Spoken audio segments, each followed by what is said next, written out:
Why do celebrities need chef? Is it because they have a specific diet? I cooked for A-list names like Tom Cruise. I really liked working for him. And what was so fun is that he really liked what I cooked. People won't change their lifestyle or their diet until either they get sick or someone they know and love gets sick or dies. That created a contrast so that when you fell out of it, you knew, oh, this is different than how I felt previously. But most people don't have that contrast. They're always in a state of alarm. Organic produce in the US is the outlier. Your body is chemically off balance or your palate is off. You just need to remove the stimulus to get back to zero. Flavor equaled nutrition. So the only way you knew. Today, we welcome to the show James Barry.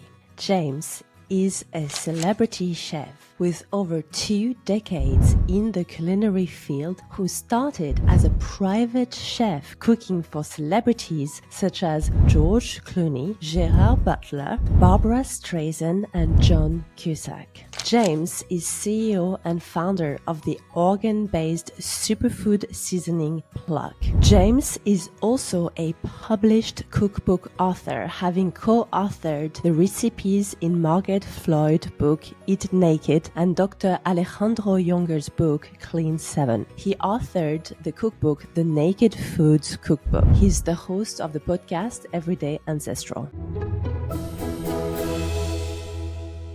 James, how are you today? I'm doing great. It's really early here, but I love waking up with the sun. So this is so perfect. You know, it's funny how psychology works. I knew I was interviewing you today and I woke up more hungry than usual. And that's what happens when you're going to have a chef on your podcast, right? You're going to be hungry. Oh, I love it. Yeah, that's great. Oh, listen, I know that you've been a chef for over 2 decades and you have been a chef to quite a few celebrities. Is it okay if we do a bit of name dropping here? Because the Yeah. list is quite exciting. Tell us more. Well, it's so funny. I cooked for A-list names like Tom Cruise, Gerard Butler. I even cooked for Barbara Streisand briefly. But I have a funny story about working with Tom Cruise that I think you'll appreciate. Even though it took place in Germany, it's a very kind of European behavior that what happened. So I got to the set of the film he was shooting then. It was Valkyrie. That was the film. Right? And Yes. so it was shot in Germany, mostly Berlin. And I showed up at the set and everyone said, "So who are you?" And I said, "Well, I'm Tom's chef." And they paused and they'd be like, "What?" And I said, "Oh, I'm Tom's chef." And they said, okay. And they were very hesitant and kind of like very confused. And they said, I cook for Tom. And they said, oh, because chef in German means boss. They thought I was saying I was Tom's boss. And they were like, "How are you Tom's boss?" And they were like, "Oh, no, it's food related." Okay. So it was just a very Ah, funny, like, original interaction with many of the German people on the set. They love didn't it. understand my role, but it was very fun and it was such a lovely time cooking for him in Berlin. And James, tell me, and I apologize if this is a silly question, but why do celebrities need chef? Is it because they have a specific diet for the character that they play and they need to be shredding or they need to be bulking? Or is it because they really care so much about their health, lifestyle, vitality, and energy? Or is it a bit of all? Yeah, it's a really great question actually. It's really it just depends. It depends on their need, but it can be both. It can be one or the other. I have done a mix of all of that. I cooked for I got hired for certain celebrities when they were trying to um, adjust their weight or their body type for a role. I've been hired, like when I was working with Tom, that was just simply to help him make sure he was always eating well. I mean, because I think someone like Tom or any actor where their body is their tool, they need to make sure that they're nutritionally fit all the time. They need to make sure that they don't fluctuate in weight too much, that they keep sharp. And that was very important to him.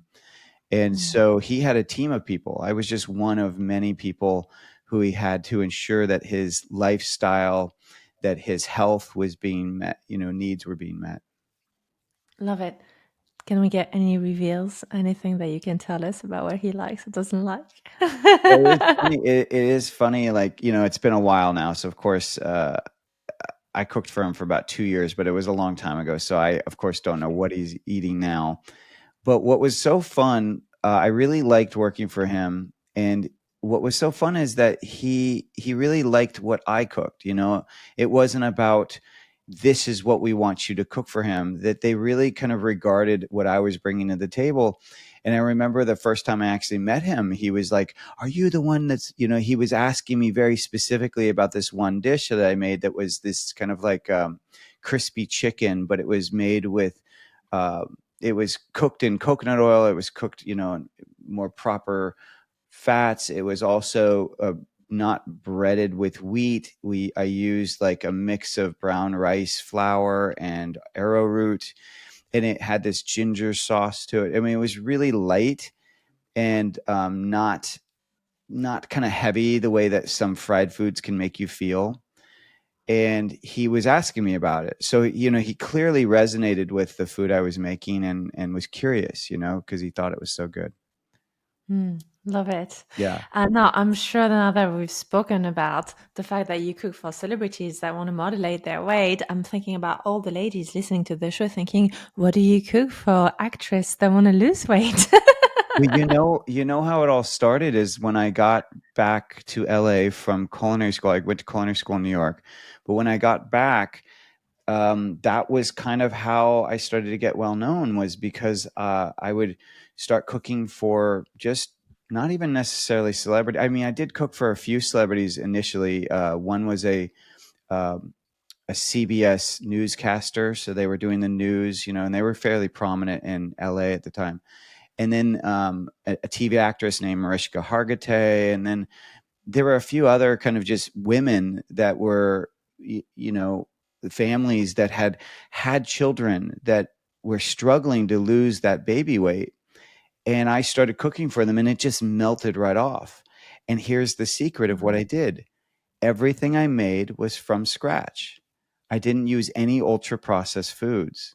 So I controlled the ingredients. And that's really what I want. I want to emphasize that to everyone, that the way to get healthy is not to eat out, is to not be follow some diet that's popular, that's trending, that may work briefly, but what I want for you is I want you to be sustainably healthy. So I want whatever diet you're following to be something you could follow for 30 years, 40 years, 50 years, right? And the one that I subscribe to is real food. It's that simple and that hard. So it means that you can't eat out all the time, because when you eat out, those foods are made for not for your health, but they're made to, well, I should stress, mostly in America, the foods are not made for your health. I know that you can go to like places in France, in places in Europe where the food is extremely clean. It's locally found, produce. That kind of stuff is fine. But in the US, a lot of the Americanized, the foods that many countries are getting from America, they're so ultra processed that your body doesn't know what to do with it. It doesn't know how to digest it, doesn't know how to process it. And so then you maintain or gain fat versus just letting the food go through you and absorbing the nutrients you need, and then eliminating what you don't need.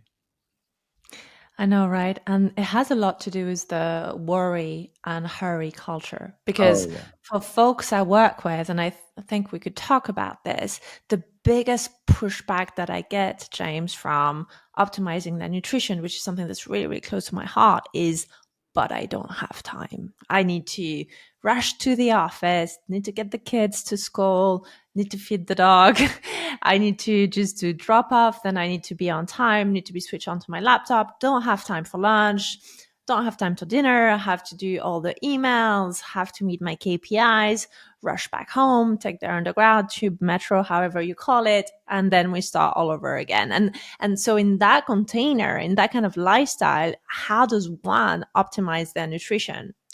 Yeah, and I get it. I mean, we all, we were sold a bill of goods with technology. We were told technology was going to simplify things. We would have more time for ourselves and for our families. And yet I don't think that's happened at all. If anything, I think it's complicated things.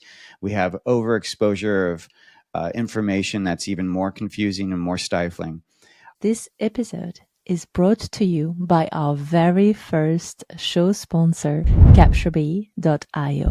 One of the hardest parts of building a business and expanding your personal brand is keeping a steady flow of warm leads and connections. When I first started, chasing leads on LinkedIn was draining, distracting, and let's be honest, not really why I went into business in the first place. Now, just imagine never having to hunt for clients again. No cold outreach, no endless LinkedIn scrolling at 1 a.m., no awkward reels either. That's exactly what CaptureBee does for you. It's a done-for-you outreach service that books warm leads straight into your calendar. And more than that, it can help you get featured on leading podcasts so that you can elevate your personal brand at the same time. I find that the number one tool for your kind of time constraints around food, but also health, is also the most underutilized tool, and that is meal planning.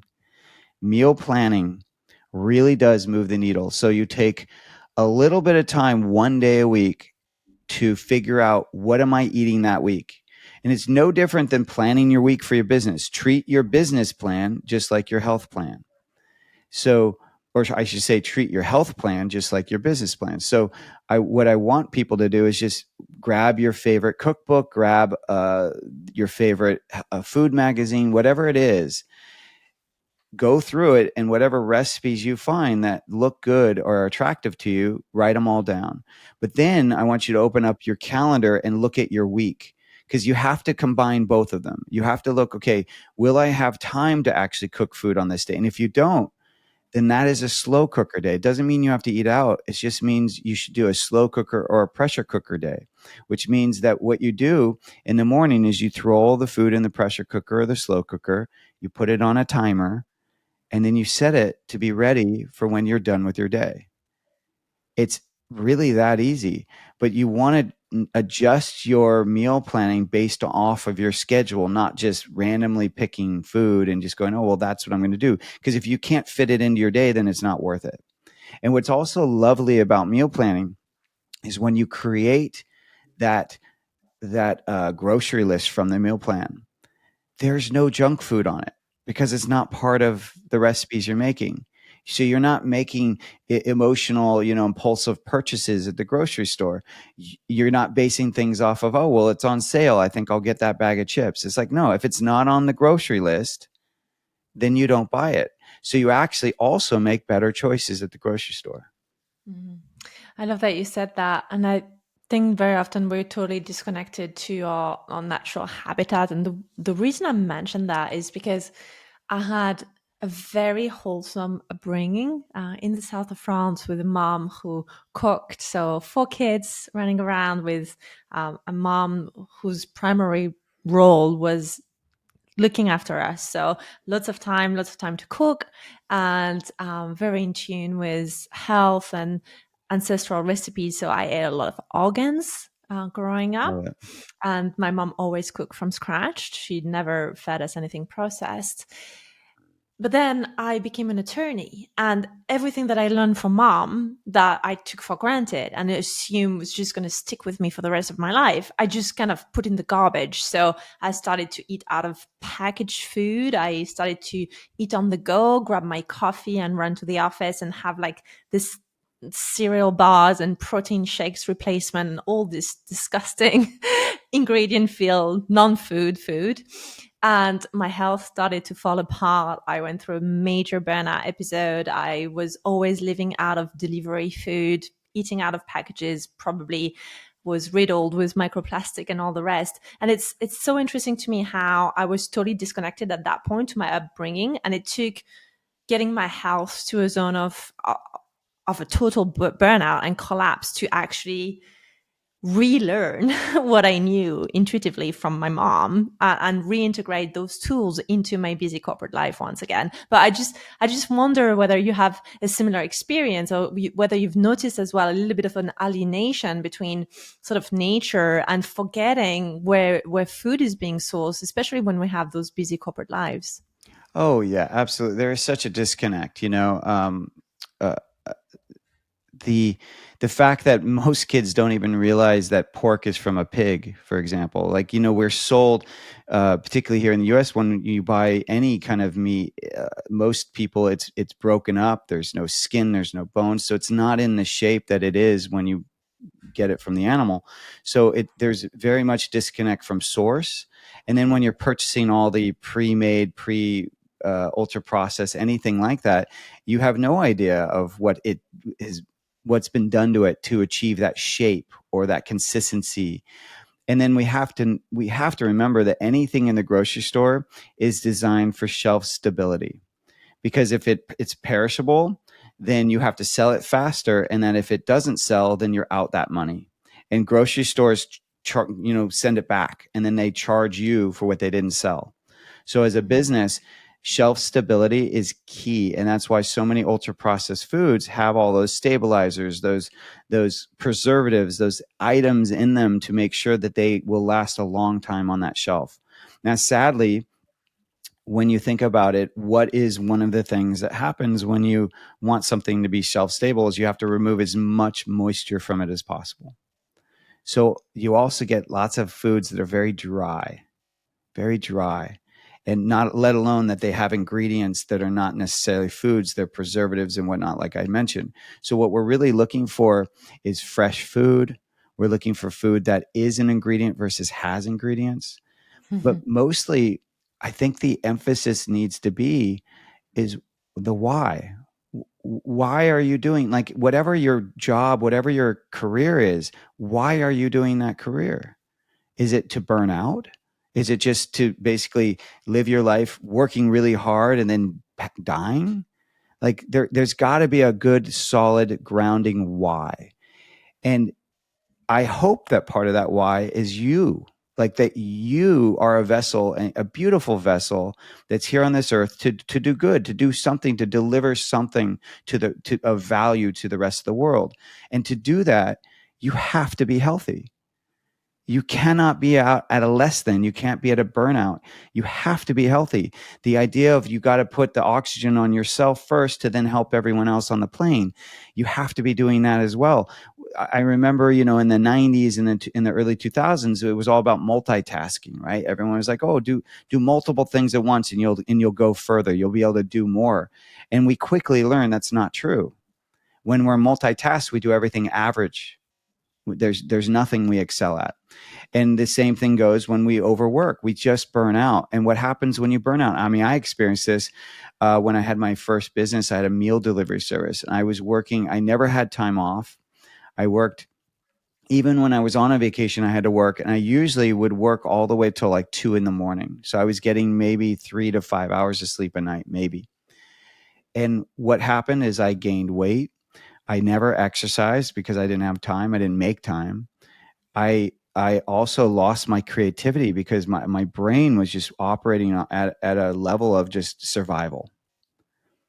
And I also, I wasn't eating well. I wasn't drinking enough water, like everything. And what's so ironic is my business existed to help other people be healthy.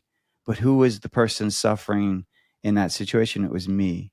And that's usually true for so many health practitioners, people that are in the business to try to help others. The person that is kind of last on the list is themselves. And what we really need to do when we think about restructuring business is it's kind of what I said earlier, is that we have to think of not just the business plan or the life plan of like, this is my career, the career plan. We have to also combine with that our health plan, because if they're not both in relationship, if they're not both operationally coexisting, then you will have a very short life.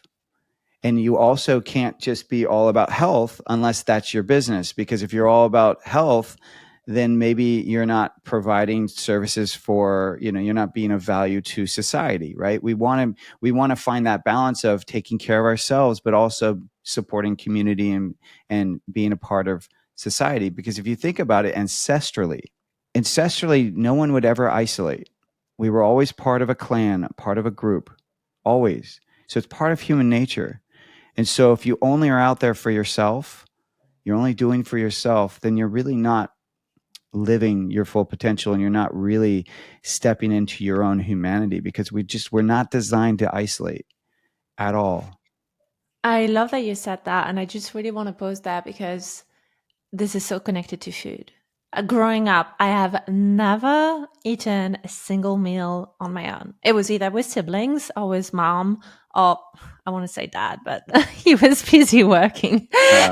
So on his very rare days off. But there was something very ritualistic about the meals, and mom was serving it. There was no TV allowed during mealtime, and there was a certain level of respect to how much time she had inputted cooking.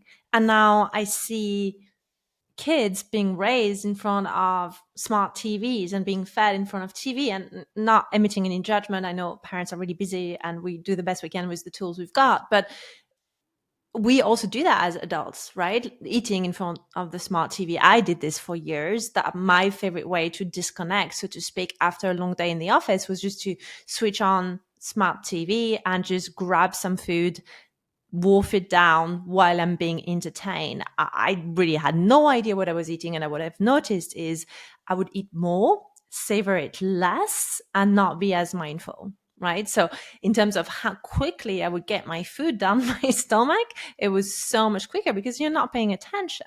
So I would love your take on the importance of ritualizing the meals and the importance of having some kind of a go to the table, make an effort. Is that too far-fetched? Is that too much to ask? What do you think? If you're enjoying this show so far, I just have a very quick favor to ask you. Could you go ahead and click the follow button or the subscribe button? It would mean so much to me, and it would really help to grow our show so that we can enhance the production, we can bring you the best possible guests, and we can have the most amazing conversations. So if you haven't already done this, please take a moment today to go ahead and click the follow button or the subscribe button. Thank you so much. And now let's go back to this amazing conversation. I think that people think it's too much to ask. I think that people are very set in their ways, and I think changing diet, changing lifestyle is very challenging for people. But I think, to your point of what you were sharing about your story, is that we cannot wait. Really, what happens, and in my 20 years of working in this field, I've seen it consistently. It's never wavered, which is people won't change their lifestyle or their diet until either they get sick or someone they know and love gets sick or dies. Mm-hmm. That sucks. Like we don't want to wait until you're sick to make changes, or someone you love gets sick that then reflects back to you that you need to make. Like, we don't want to wait till there's a fire, right? We want you to be already thinking like that before there's trouble, because a lot of times once you get to that horrible stage, let's say of a stage 4 cancer or something really extreme, you can't do things that are natural because they take longer. So then you're stuck doing things that are very extreme to try to recover. And most people can't recover quickly enough. So what we want to do is really be thinking about, the way I look at it is I have like a pyramid, like almost like a food pyramid. And it's very simplified. There's 3 things. So the top of the pyramid, I want you to be choosing foods that have flavors found in nature. So not natural flavors, not artificial flavors. So no added flavors, just flavors that are found in nature. Then in the middle of the pyramid, I want you to choose foods that are nutrient dense. Those are what we talked about earlier. Real foods that are ingredients versus have ingredients. And then this is the most important part, which is the grounding, which is the foundation of the pyramid. And you already said it so beautifully. Then I want you to be mindful about how you intake that food. And to do that, we want to tap into a few things. So one is like, I get it that just because we have to eat doesn't mean we love cooking. Like people think that they're supposed to love cooking, but I've seen it. There are so many people that do not love it. It's very kind of like, I got to do this, and they almost fight it and resist it, and so they eat out all the time because they don't want to cook. And what I share with people is always like, first of all, you don't have to love it. It can be functional. It can just be like, hey, I need to eat, so I got to make this food to do it. So then instead of following a recipe, follow a formula. I need protein. It depends on your diet, but for the most people, you need protein and fat. Those are the two essentials. If your diet is one where you believe you also need vegetables, then get some vegetables. If you also believe you need some kind of starch or resistant starch, get that as well. But then you're just basically making sure that protein's the most amount, you have a little bit of fat, and then you can fill it in with the others. You also can choose to adjust the environment that you're cooking in, play your favorite music, play your favorite blog, whatever it is. Podcast, not blog. So you basically play anything that's going to lift your spirit. You can also keep it really simple. Use the tools like I mentioned earlier, pressure cookers. Like you can buy appliances that's what you use. So you're not overcomplicating and having too many things, but you have just one thing. If you're like into fried foods, get an air fryer. Boom, everything you make is done in the air fryer. You can really just keep it as simple as possible. But the one that people forget, which is you also want to think about community, the people that you're eating around. When you're eating, are they stressing you out? And that could be the case if someone's eating with their parent that is very strict or that's very kind of oppressive. They might feel very stressed out when they're around that person. And so while some people don't have choices of who they eat with, what you do have a choice is your state. So when you go to sit down and you go to eat, be mindful, take a breath, maybe say a prayer, maybe say grace, do something that's going to get you to just be present and be present to where you are and what's in front of you. And so sometimes it takes feeling your body on that chair, but then it also takes focusing on the food and being grateful for that food and where it's come from to get to that table, to get to the plate that you're eating from, right? And once you're in that state of presence, then try to be present with the people that are in front of you. And if that's nobody, so if you're eating alone, that doesn't mean you have to pick up your phone. It could be make sure you're near a window so you can look outside the window and see what's going on. Maybe open that window so you can hear the sounds that are outside. Maybe you can even sit outside and eat outside on your stoop or on your stairs. Anything that will let life be your entertainment versus the device, that we keep in our pockets. That I think that the more we can just kind of be in that presence, even if you just do it a couple times a week, you will start to feel a difference. Like we think that it has to be all or nothing, but let's just say right now you're on a screen every time you eat 7 days a week. Well, 2 of those days start just sitting outside on your steps, not eating with any screens, and just looking at the trees swaying in the wind, watching the people walk by, listening to the sounds around you, and see how you feel after you've eaten that food. I guarantee not only will you digest that food better, but you'll probably notice that you feel nourished in a way that you don't normally feel when you're on a screen. And you'll make less mistakes and less typos at work too. That's true too. There's been plenty of study to show that the most amount of typos are made at lunchtime and dinner time because folks are not paying attention when they're multitasking. Oh, it's because they're eating while they still work. Yeah, absolutely. Yeah. Absolutely. Yeah, so it's staggering the number of people. And look, I did it for years, right? So I really want to include myself. All the things that I'm saying, like I've been guilty of for years and years and years. So I was the one who ate while typing at the computer, and then I was the one who ate while watching smart TV at night. So I just really want to say I've been there, I've done that, but I've also seen how inflamed I was, how sick I was, how my weight was going on constant yo-yo. I even got diagnosed with issues around my thyroid, and now I'm back in full health. And there is a really clear connection between the food that I prepare and eat and the way I eat it as well. And I'm very busy, so I don't think that has to be an excuse, right? I'm constantly traveling around the globe. I'm delivering lunch and learn seminars, but I optimize it with meal planning, batch cooking, prep in advance, knowing what I need, and not giving myself access to things that I know are not included in my diet. Yeah, in many ways, I think we keep digging a hole for ourselves. So, like, we get caught up in a very specific kind of ritual around our lifestyle. And that ritual could be judged as good or bad. It doesn't matter. But we get caught up in a ritual about how we do things. And we start to make excuses for ourselves. So we create certain mindsets. We say, oh, this is how I do it. You know, we make excuses for it, right? I don't want to do it differently. This is how I do it. And that might be simply reading a book, or it might be on a screen or working. But what happens, what I find so fascinating, is that the choices we make feed off of each other. So if you find that you're kind of trying to justify, well, I just want some downtime. I just want to be on this screen because I deserve it. And I don't ever get any downtime. So when we start making excuses for the things that we want, then that means we're out of integrity with ourselves. So whenever you make any excuse, you're telling a story and you're trying to justify, well, this is why I'm doing it. But that right there, the fact that you have to justify anything right away can tell you that you're out of congruence. You're out of integrity with what do you actually need?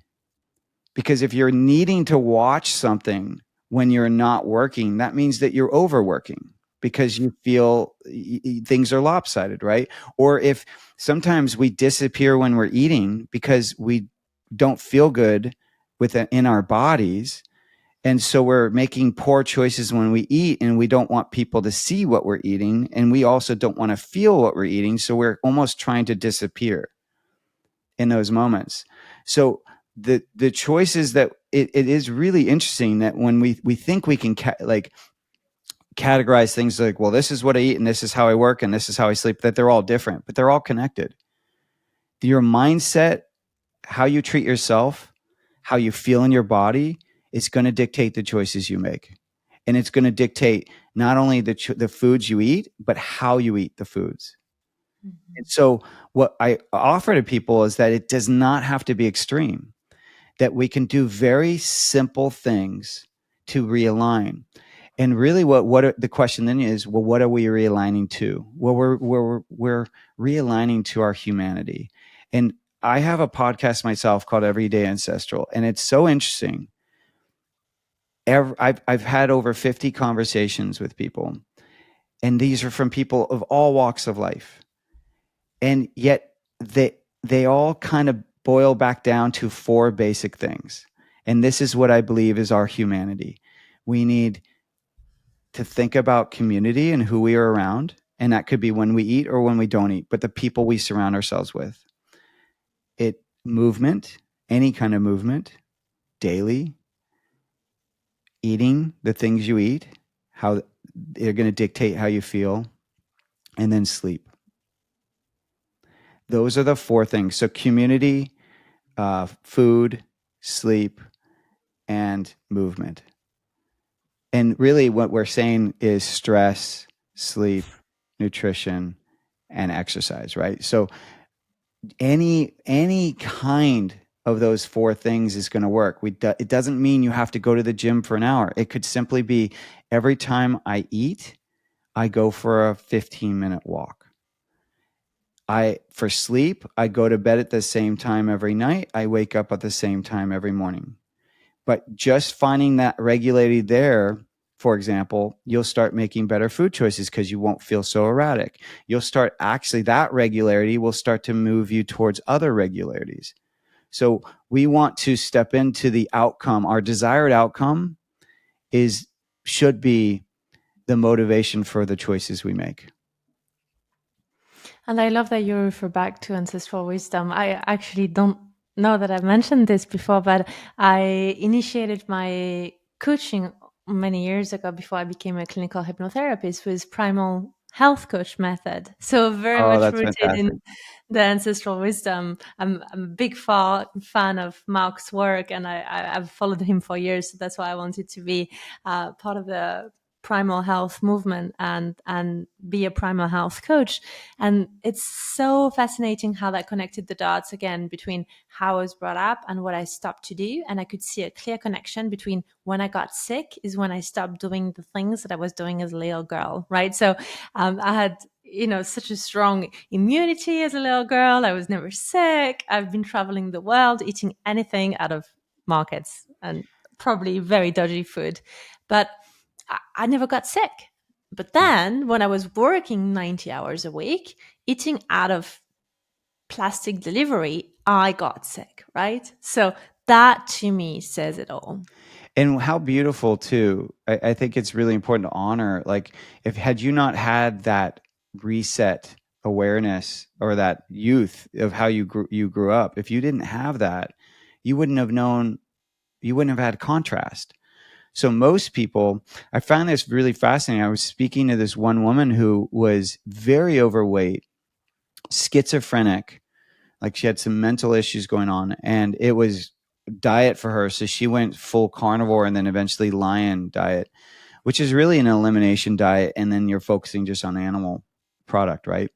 And that's what healed her. But what she made this one comment, and I thought, this is so interesting. Here she was overweight and inflamed and had all these health issues, but everyone around her was like that too. So she didn't know that she could feel differently. She didn't know that she was unhealthy because she had no contrast.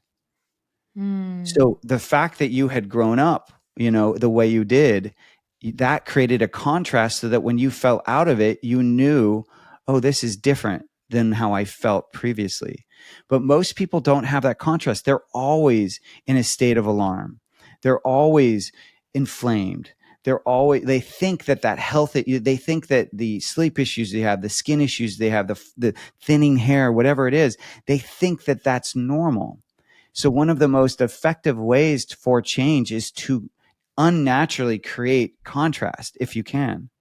And so how can you do that diet-wise? Well, let's just say you're not aware that you have an issue. Well, the first thing you can do is just create elimination. So just drastically shift something that you're doing. So let's just pick anything. Let's just say you drink a lot.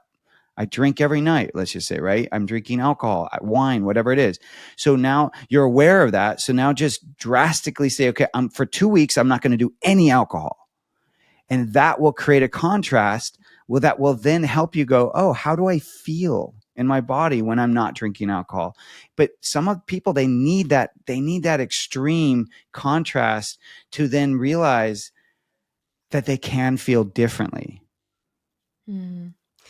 I love that you said that, because I think that the lack of contrast is at the root cause of the burnout epidemic in my world. And the reason I say that is, if you're working in a large corporate, if your boss eating lunch at their desk and that's the norm, and he's your demigod, and whatever he says you follow, and when he says jump you say how high.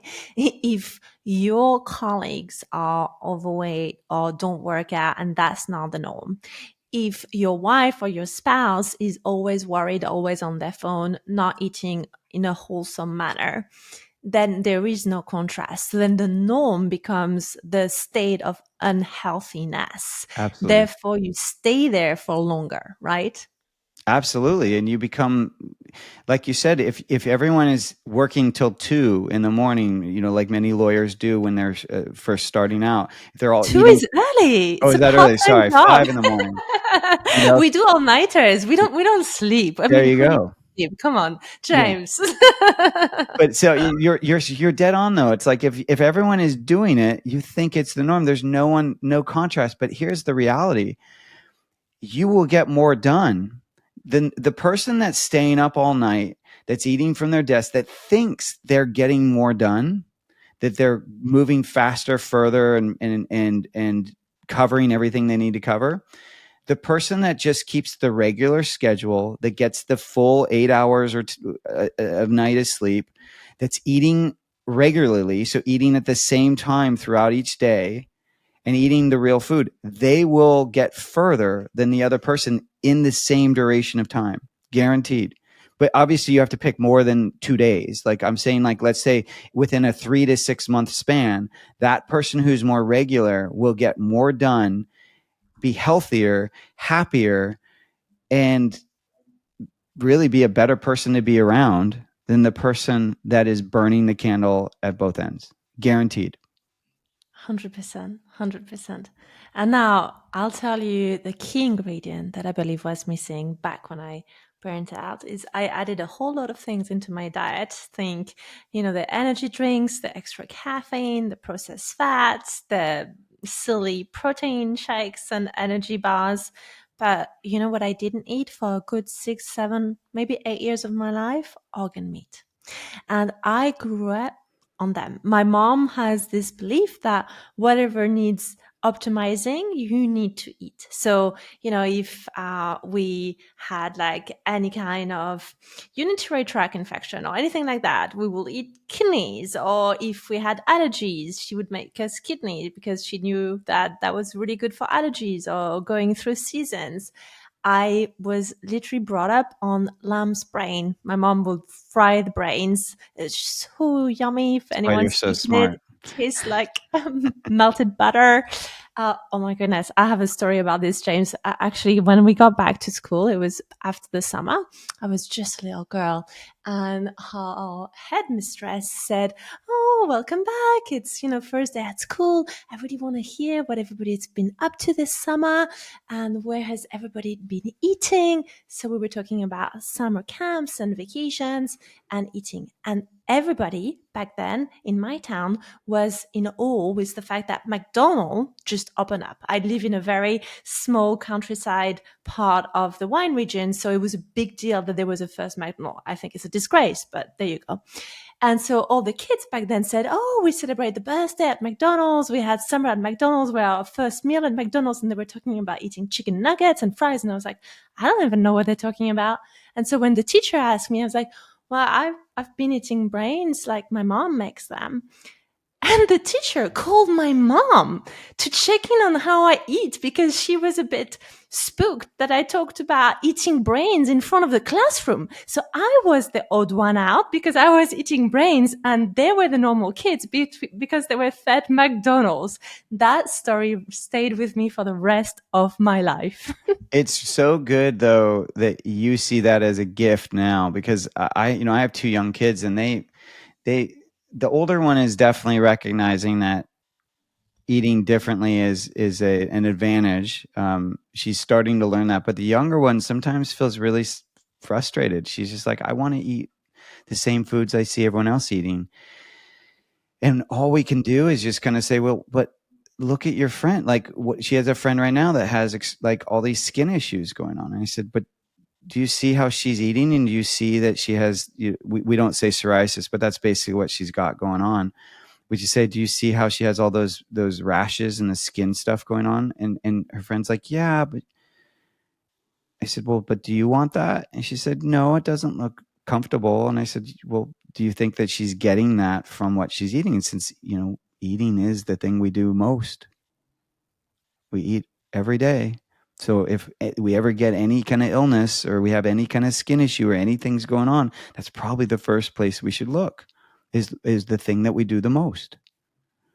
So it's challenging to help these, young kids feel like not embarrassed or not ashamed for being an outlier, because it is sad to me. It's similar to the concept of organic, right? Organic produce in the US is the outlier. When the organic, the things made from scratch, the things that are maybe not as synthetically fertilized as other food, that should be the norm. And the GMO and the fertilizer, the things that are being used with laboratory stuff, the things that are being used with people-made ingredients, that should be the outlier. Like, that should be the kind of like, well, this is not natural, but we do it for XYZ, and that's why we do it. To me, it's backwards. Like, anything that's natural should be the norm. And so that's the society we live in. When people are eating the standard American diet with all the ultra processed foods, all the sugary items, all these,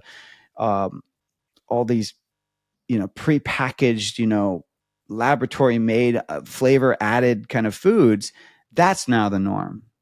And so I hope, though, similar to your experience, that my daughters and anyone else's kids later on realize, no, that was a gift that I ate that way. That is a gift that I was shown that contrast. That is a gift that I was modeled, that food does affect my health, that what I eat will affect how health shows up in my body, the outcome that, shows up. So, I'm really glad that was your outcome, but it is challenging. But the organ meats, though, talk about a food that most people are scared of. I find it very fascinating to me that I can go up to almost anyone and offer them any type of dessert that they've never eaten. As long as it's sweet, I can offer it to them. And then most people will say, oh yeah, I'll try that. But if you say, hey, will you try these organ meats? No, I can't try that, right? So it's very funny. There's such a very specific mindset around organ meats, specifically in the U.S., but does it show up in France as well, or is everyone okay with organ meats? Such a good question. So I would say there's been a shift. So traditionally, organ meat was part of our culture. I would like to think it's still the case. So if you go to traditional French cuisine restaurant, you can find riz de veau, you can find a lot of different staple organs, and they're still considered delicacies, right? But there is a bit of a modern notion that they're considered perhaps less fancy, less sophisticated part, being called the offals, right? So there is a shift in the perception of being the kind of like peasant's food, for lack of a better word. I know this is a terrible thing to say, not considered sophisticated or refined, hence the reason why, white collar professionals will not gravitate towards that unless you have folks like me who've been cooked that by their moms, their grandmoms, their great grandmoms, if they've been lucky enough to have those. And then when they go to a French restaurant, they see that on the menu and it's a memory recall, and they kind of start to salivate because they remember their grandmother's kitchen, right? So that's the way I feel about organ meats, because it's such a very strong memory. I remember the taste, the texture, etc., because I associate it with my mother and my grandmother cooking it for me. So that's still existing. Now, if you go to a French butchery, you can find about any organs, especially bone marrows. They're very, very common. You can ask for bones to make your bone broth. You can find a lot of liver. We have so much choice. My grocery store just down the road offer brains still. There are butcheries where you need to order brain in advance, but it's still very common. I mean, go and find brains in England. You will need to be good friend with your local butcher. You will need to convince them. And it's going to be a tough one. We can find chicken feet as well here in France. Very easy, right? And it's completely normal to put those in a broth, right? I've seen my mom do it. I know how she takes out the nails of the chicken. She puts it in the broth, and that's just normal. You talk about eating chicken feet in the US and people think you're a witch, right? No, it's true. And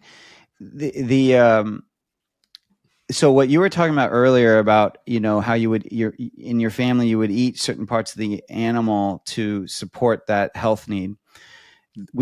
Another way of describing that is like supports like. So the organ that you're eating is supporting that organ in you. And if you think about it chemically, it really does make sense. For example, beef heart has CoQ10, which if you ever take a supplement for cardiovascular support, it has CoQ10 in it. So there's a lot of there's so much that makes sense about that. The issue that we find in the U.S., and I imagine to your point that it's increasing in other areas, particularly as you get more like McDonald's, you get kind of more standard fast food or American fare. What happens is your palate starts to shift. So organ meats have such a very specific flavor, or not all of them, but many of them. And as we here in the US, we really are. So we have the 4 flavors, right? We have sweet, bitter, sour, and salty. And then there's the 5th, which is umami, that was discovered in the 90s in Japan. And then they think there's a 6th, which is basically rancid. And because when food is rancid or bad, that has its own flavor. So they think that those 6 are basically our flavor receptors. Well, in the US, and whenever you find an area that's getting very Americanized, this is what happens: is your palate starts to kind of veer off from the other 3, and it really focuses on a salt and sweet. In the US, everything is salty or sweet, everything. And so when you have like a picky eater, really what you're talking about is, yes, there's emotional attachment, of course, but it's also palate. It's also that their palate has gotten so skewed towards that salty and sweet that now when any other flavor comes in, it's jarring. And if you think about it, like, I grew up on Skippy peanut butter. Skippy is, a very American brand. And if you look at the ingredients, it's very like sugar, I think, is the first ingredient. It's very much more like candy than it is peanut butter. And I remember when I first got to taste just peanuts, ground up peanuts, there was nothing else. It was ground up peanuts and salt. That's all that was in it. I remember I ate it and I was like, ugh, this is gross. And yet I thought what I was eating was peanut butter, but what I had just tasted was real peanut butter. And you see this happen too when people are only drinking juice and sodas all the time. They go to drink water and they're like, oh, water is so plain, it's gross. But it's not that the water is gross. It's not that peanut butter is gross. It's that your palate is off. And so I always tell people, like, once again, I mentioned about the extreme elimination. Well, that's the same thing you do with your palate, is you got to remove the stimulants from your diet to then recalibrate your palate. So we used to do this, what we called a 2-week sugar control detox back in the day when I had a meal delivery service.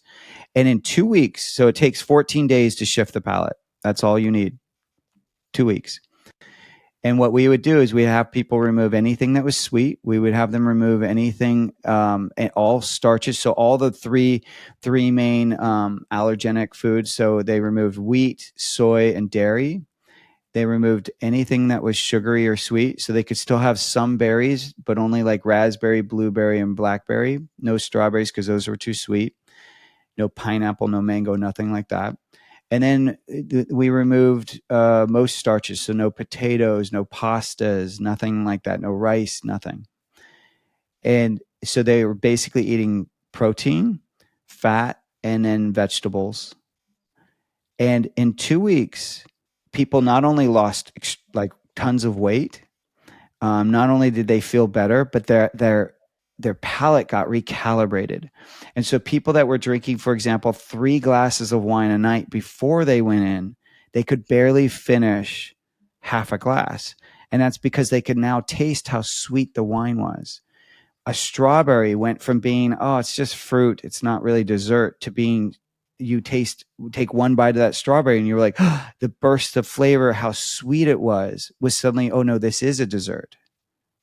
You know what I mean? So it's like we sometimes take things so we build story around so many things, when the reality is sometimes it's very functional. It's very like, no, your body is chemically off balance, or your palate is off. You just need to remove the stimulus to get back to zero.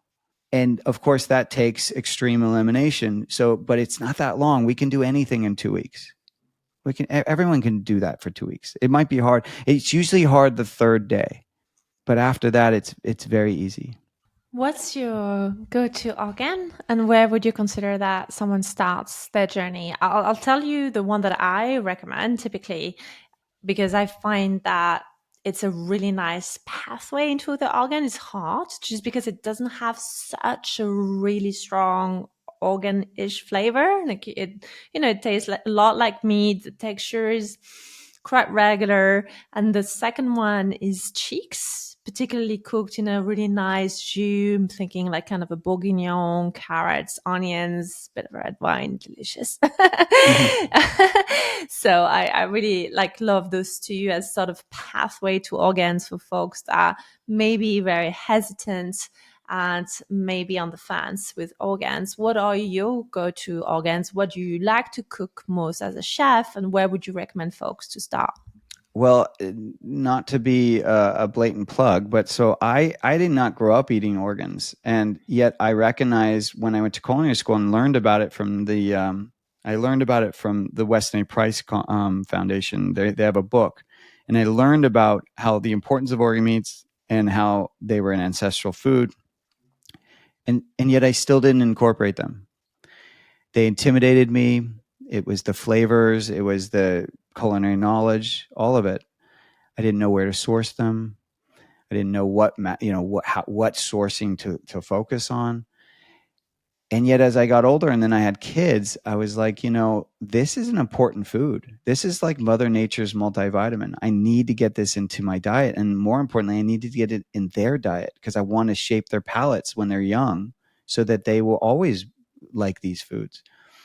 And so I created something that I thought would be easy for me to eat and for me to easily get something in my kids' diets. And I created it's called Pluck, but it's a seasoning that has organ meats in it. And what I did was I took the freeze-dried powdered organ meats that you find in capsules and I combined them with salt and spices and herbs, which is really what I was modeling after was a pate, but I just created a dry pate. That's all I did.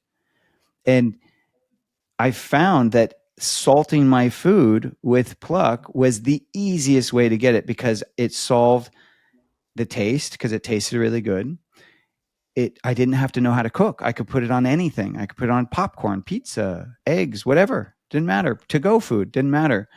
And then the sourcing is I focused on getting really 100% grass-fed organs, from New Zealand. Like I really focused on making sure that the sourcing was really clean. So there's no fillers, there's no additives, everything's organic and or 100% grass-fed.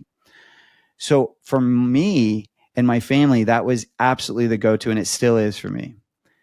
But then as I've been on stages and I'm talking to people and I'm trying to support people, I get it that, I'm not just trying to sell my product, but I want you to, in general, eat more organs in your diet because they are of such value. So I always recommend chicken hearts first.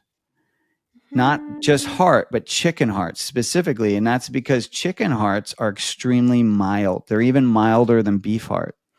And to your point, the texture is closer to meat, muscle meat.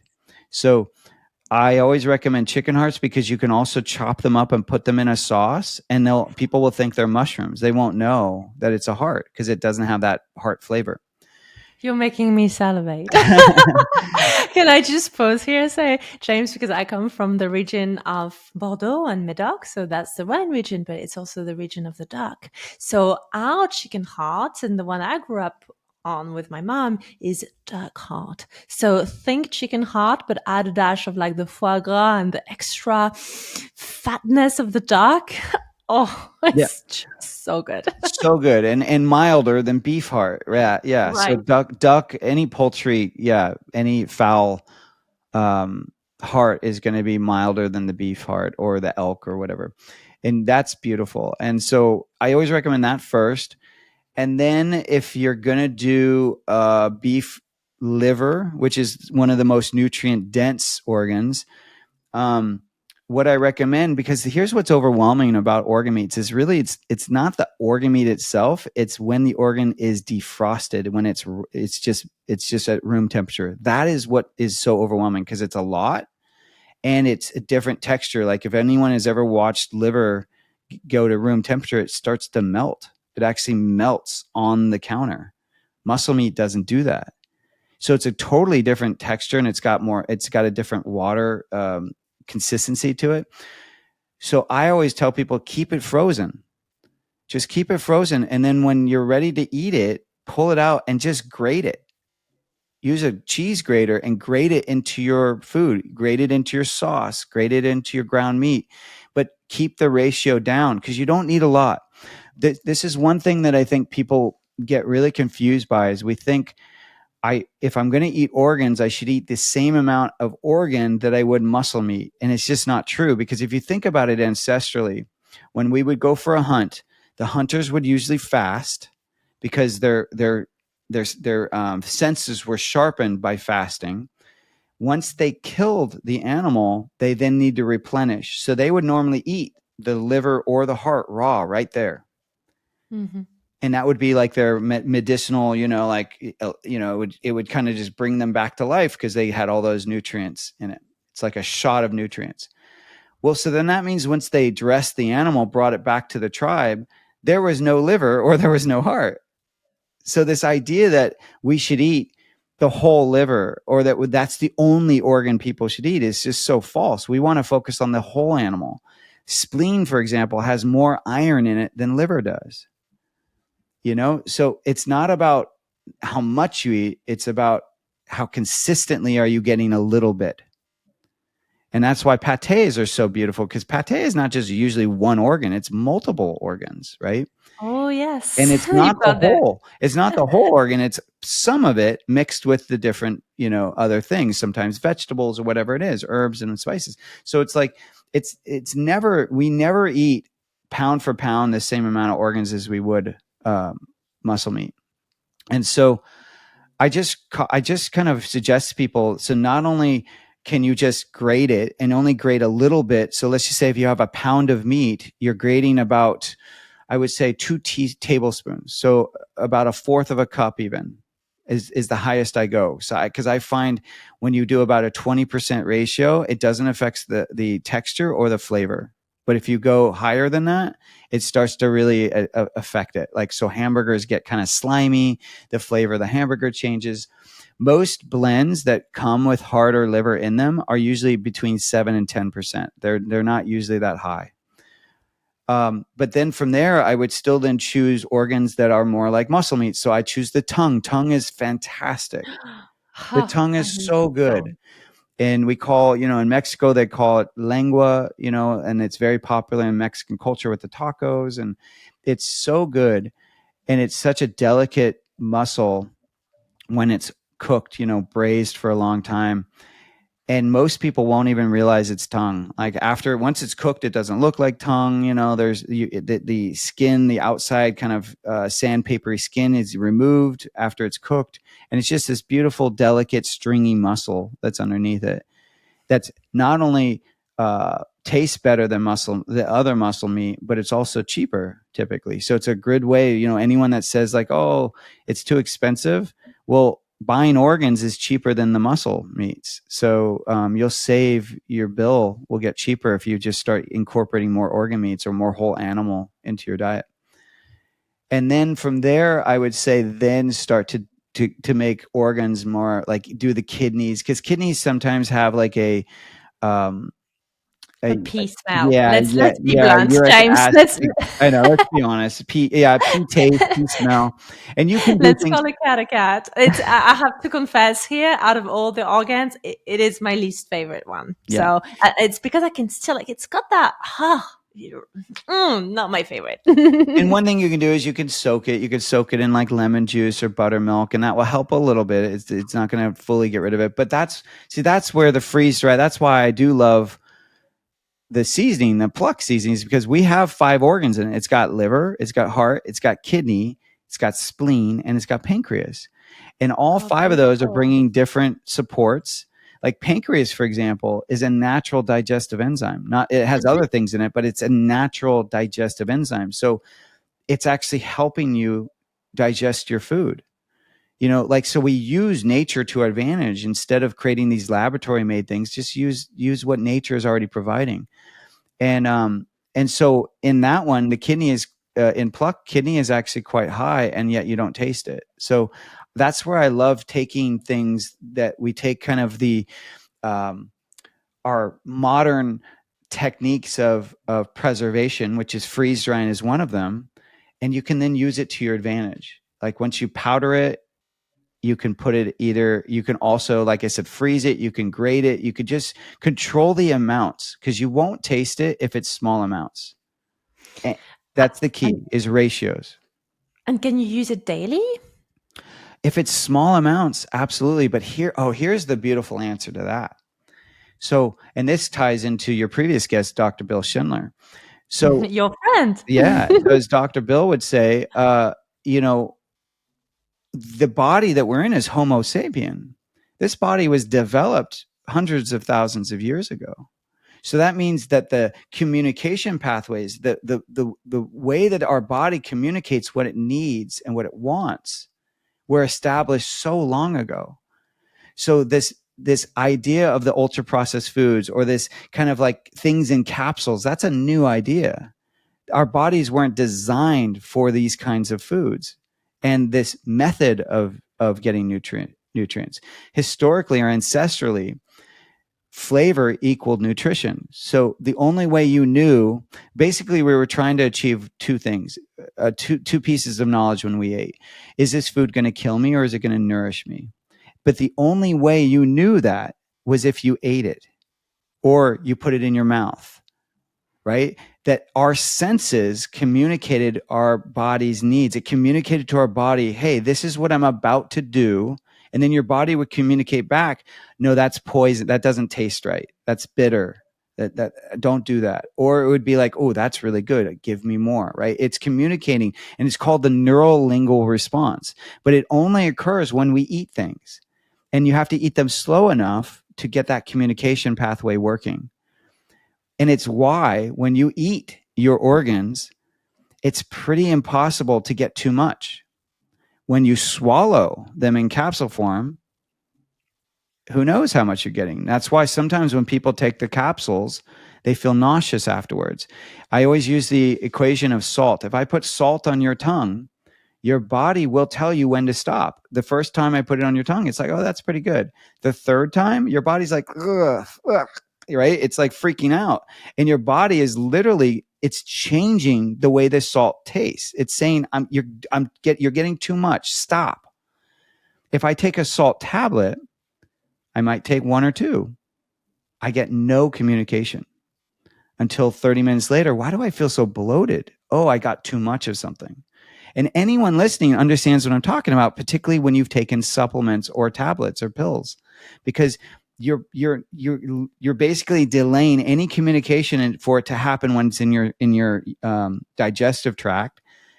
You're not getting anything up front, and that means you may have gotten more than your body actually can handle. So I'm a huge fan of like, eat your food, eat it slow enough where your body will provide its own communication of what it needs. Because no company will ever be able to tell you this is how much you should get, because we're all different sizes. We all have different backgrounds, like come from different environments. Like, your body's needs are your own. And the only way to tap that ancestrally is to use your senses and eat your food. I really love that you said that. And I really think that organ is something that we need to bring back, especially when we have such hectic modern lives. Because if that's one thing you can hack the system with, just by having that natural dose of multivitamins without having stacks of God knows what supplements, it's just such a healthy, wholesome way to ancestrally bring back nature into your modern way of living. If you want to be featured on industry's leading podcasts, you need to grow your LinkedIn presence and improve your personal brand, but have zero time to do it yourself. Capture B is your answer. I've been using it myself, and it's been just a game changer. So today, I want to share it with you. If you're ready to grow your business and personal brand without burning out in the process, go to captureb.io.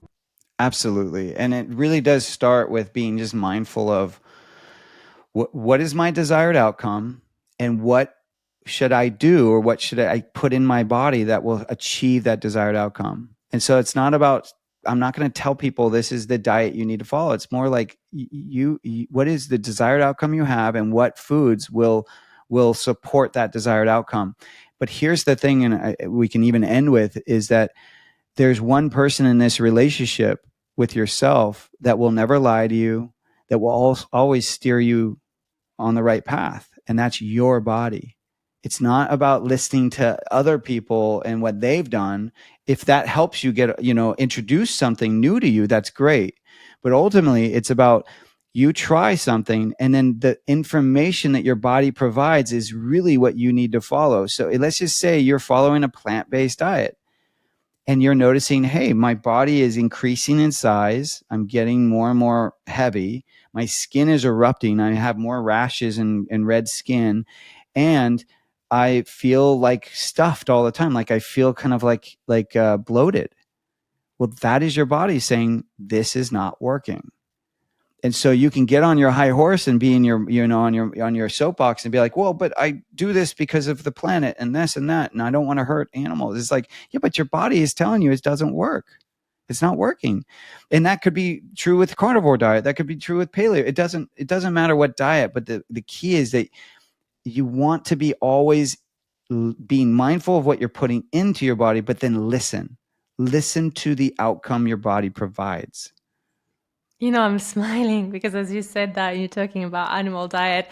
I have this vision of a very recent luncheon with one of my clients that I had, and it was the first time we met in person. So he didn't really have a chance to appreciate my full lifestyle, and he hadn't been following me on social media. We just met out of a law firm, and he met me through a very formal workshop that I did for a law firm training. So when we sat down and he chosen a very beautiful setting, he was waiting for me to place my order. And as a starter, I got bone marrow. And as a main, I, of course, got the ribeye, and I asked for a portion of prawns on the side. And I asked for the steak to be cooked in butter, not to use any oil, and to have any sauces on the side because I didn't trust what the sauces would entail.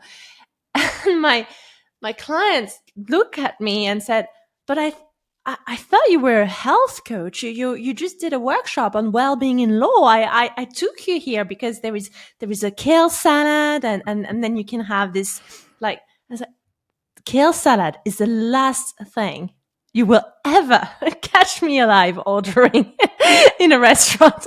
And it's just, so his reaction, like his whole body language was in shock with my order. And I find it fascinating that there is still a societal association with, if you look healthy, if you talk about health, you must not be eating bones and steaks for lunch. Oh, yes, I am.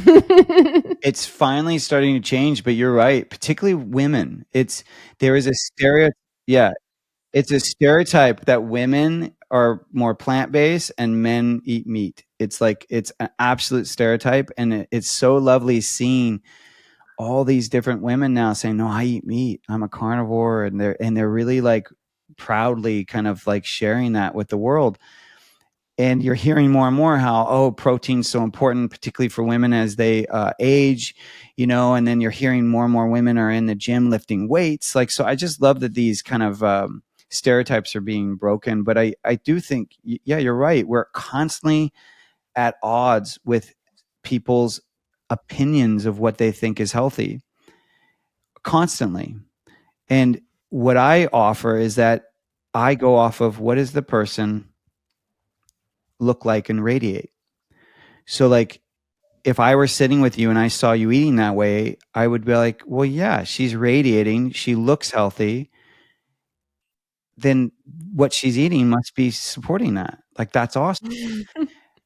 I would always offer that if you're following any guru, any influencer, anything like that, you should look at them. They need to be the model of whatever it is that they are promoting. And if they don't look healthy, if they're overweight, or if they're kind of like they've got the dark circles under their eyes and their skin looks pasty, it's like, well, that's a sign that whatever they're pushing is probably not working, because the body does not lie. I love that. James, is there anything that you really wanted to cover that we haven't covered yet before we wrap up? No, I mean, I want to just offer that if anyone is interested in learning more about Pluck, or just following me, that you can find us on our website at eatpluck.com. We also sell on Amazon. And then you can find us on socials at eatpluck, and I'm at Chef James Barry. But please, if anything resonated, my hope is that you learn sooner than I did. It took me to my early 20s, but I hope that if anyone hasn't learned this yet, that if this is the one thing you walk away with, is that your food does affect your health. So if you're not feeling healthy and you're concerned, look at what you're eating, because it really does affect that outcome. And it's the first thing I would always focus on. And James, if we have moms and dads listening to us right now and who are interested in trying out Plot, how quickly can they use that seasoning for their toddlers, babies, and children? So I do think that when when you start giving your child early foods, like usually it's 6 months, I do think you should limit salt and some really hard, strong spices and herbs. But we have this one product called Pure, which is just the organ meats. And we're going to be coming out with Pure Brain as well soon. We're getting Brain out there. Yeah. Very, Oh, we need to very talk. excited. Yeah. Very excited about that, because Brain is really hard to get in the US. I know. They actually make it illegal for you to purchase it in retail. And it genuinely is the best hack for concentration. It's It's amazing. amazing. It's It's amazing. amazing. Yeah, we're coming out with this cinnamon brain product so that people can mix it in their coffees or their smoothies. And then we also will have just pure brain, but the pure ones are perfect for babies' first foods, and you can mix it into their purees. You can use it even like a seasoning, and it will help to not only develop their palate, but also give them the nutrition. But you only need a little bit. When you have organs that are freeze dried, they go from 100% down to about 21%. You lose so much in water weight. And so these pure products, 1 teaspoon is equal to 2 ounces of organs. So for a 6-month-old baby, you need a pinch. I mean, you don't need a lot, just a pinch. And where do you source those brains from? Because I know in the US. Yeah, you can't source it from the US. So we source it from New Zealand. And what's beautiful about getting it from New Zealand is they have never had mad cow disease. So anyone that's worried about that, pyrons and is it pylon? I always forget. Is it pyron or pylon? I think it's pylon, which is where the brain is basically infected.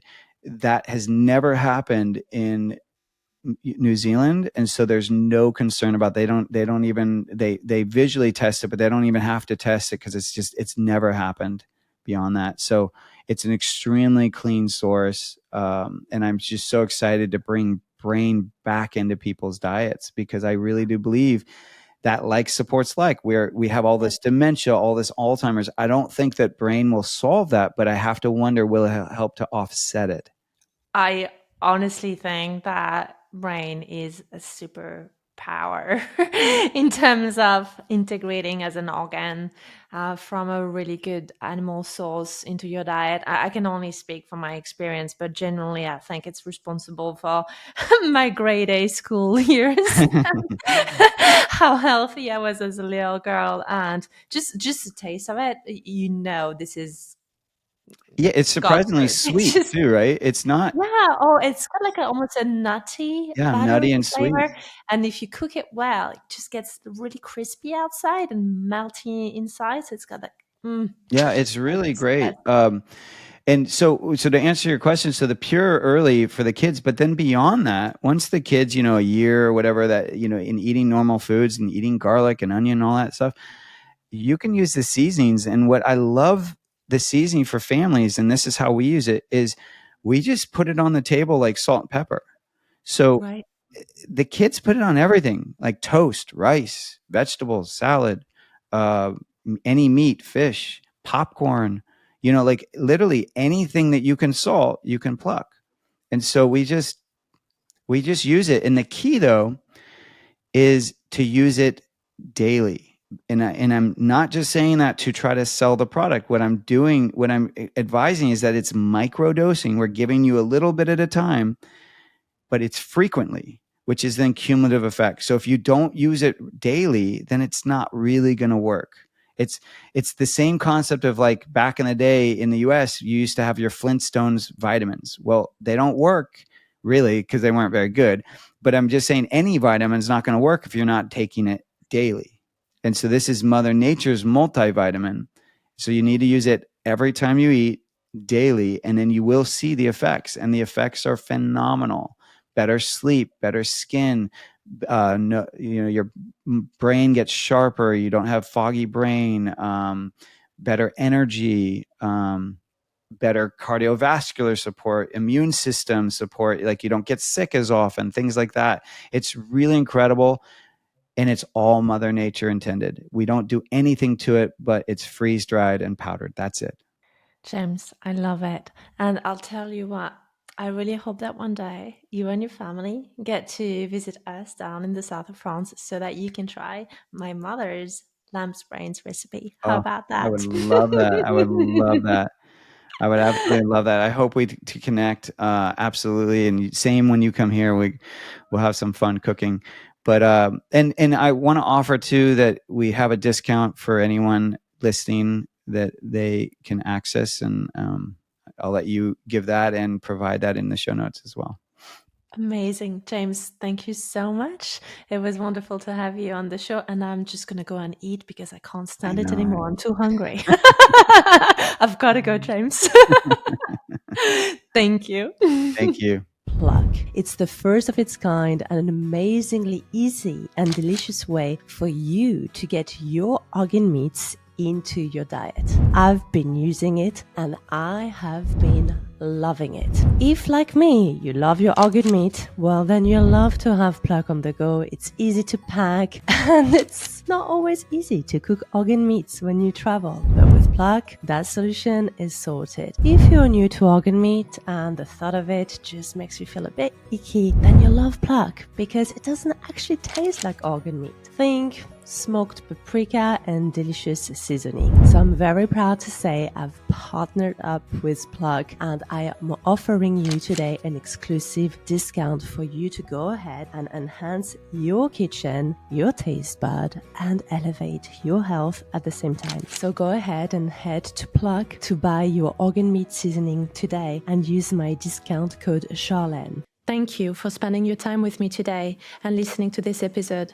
Remember to subscribe so that you can receive weekly updates.